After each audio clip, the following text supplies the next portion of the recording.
Some of you have been saying in the comments that you would quite like occasionally for me to get out from behind the desk and show you some proper work. So this is me on a grower visit, specifically a vineyard, viticulture. So we're going to be sampling soil today from a variety of locations. I'm just going to take you along for the ride. So it's a bit of a vlog, this one.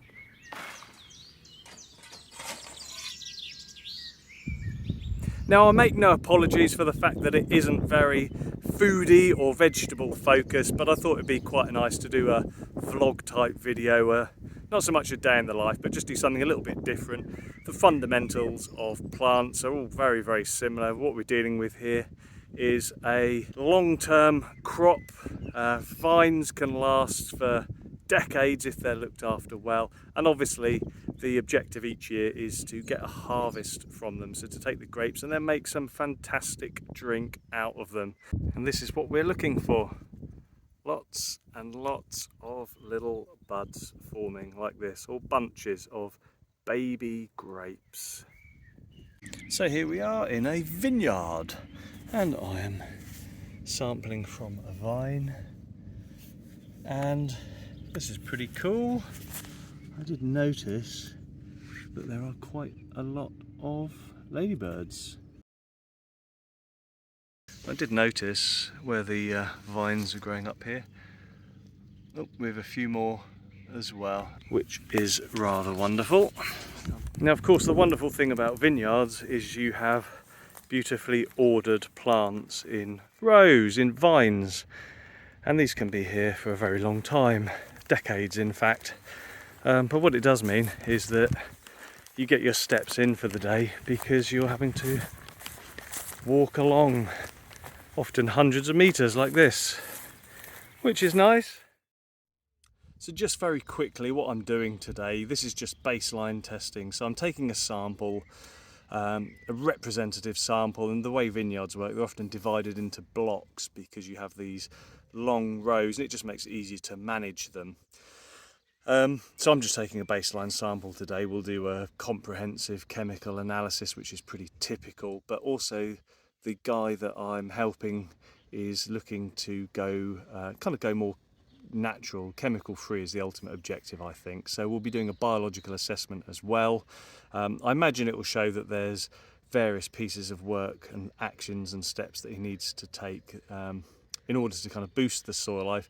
And as always, there's the transition that needs to be made from not applying or a habit of applying things to suddenly not applying a fungicide, for example, which is really, really hard to do in viticulture, because those guys are kind of judged on producing grapes each year to make wine. If they don't do it, it's kind of a big failure in a number of ways. So producing grapes at all costs is key, and so there's always a tendency, even in organic vineyards, to rely on copper and a Bordeaux mixture, which is applied to basically kill mildews.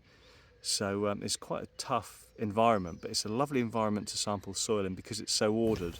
So I have noticed down here the vines are a slightly different colour, which means it'll be a different variety.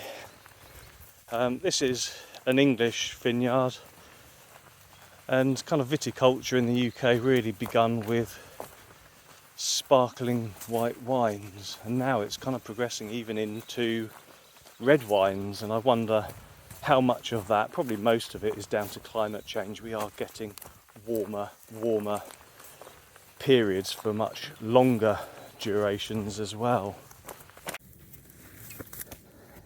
Now with our sampling here, as always, we're trying to get as representative a sample as we can of the area, and actually this is a big block, and I think it's going to be the case for all of this vineyard. So we're going to have to walk quite a way today, and this is the first block. I think we'll just kind of keep the video to this. But what we're trying to do is sample soil from the area immediately around the stem of the vine. And it's quite handy actually, because I'm finding that there are a lot of those fine roots that I talked about in my recent video, where we went to the woods to hunt for roots for mycorrhizal analysis. So we can see we're getting plenty of those here. Yeah, but the idea is get as representative a sample as you can from the area that you're dealing with, and that means taking more samples than just the usual couple. There's a gorgeous bird call from up there.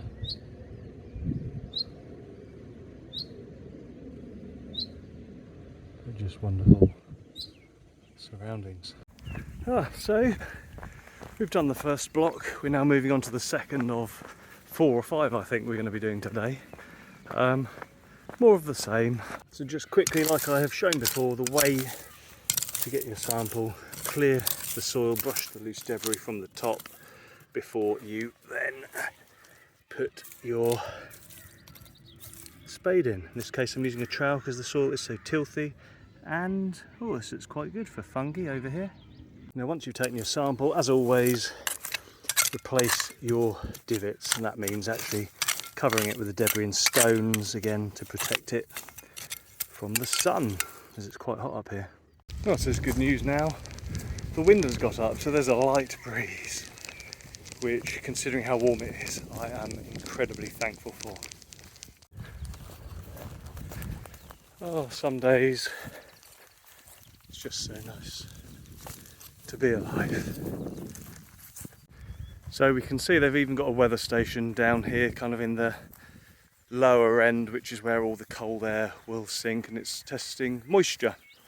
And one of the reasons for that is they are incredibly concerned about humidity, because actually last night, ironically, we had thunderstorms. We actually had lightning where I live, but it has rained. It's clear from the soil that it's rained a lot, and so because it's now really warm, there is likely to be pressure from those pathogens, from those mildews. So it's another good reason to build soil health, have a healthy, active soil that can equip the plants, in this case vines, to beat off those threats. Well, there we go. All done for the morning. I hope you enjoyed that. I hope you found it interesting. I make no apologies for the fact it wasn't about growing food and stuff like that, but it is interesting, and I was glad to take you along for the ride. So we're off to the final location, but we're going to leave it there for now. If you liked it, hit the like button, subscribe to the channel. Hopefully next time it will be something a bit more topical and grow your own-y. But for now, I'll see you in the next video.